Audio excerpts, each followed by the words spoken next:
Hi friends, I'm Tilak, you're watching TechMate Beauty, and today we're going to see how to insert a tree map chart on your Microsoft Excel on mobile version. And if you're new to this channel, make sure to click on subscribe button below. We just move out to the video. So how to insert a tree map chart on your Microsoft Excel mobile, I just going to show in this video. So I just randomly make content about a keyboard, mouse, speakers like that. So I just selected the points first, Excel.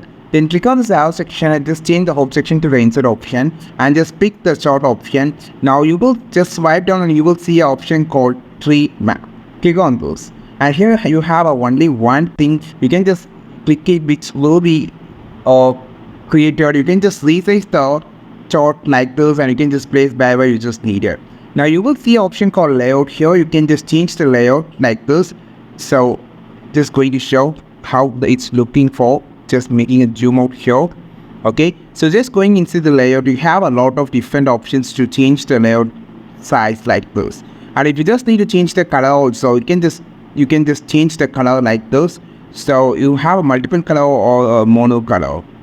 Okay, and then you will see an option called style. Click on the style. You can see a different type of style like a gradient color or look like a chart title and like shaded like this.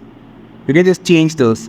This is how you just change the or create a tree map chart on your Microsoft Excel mobile. I think this video helped you. Not like this video, share this video, subscribe this channel. We will meet on next video with the super valuable content. This is Tilak signing off from TechMate. Be unique. Have a wonderful day.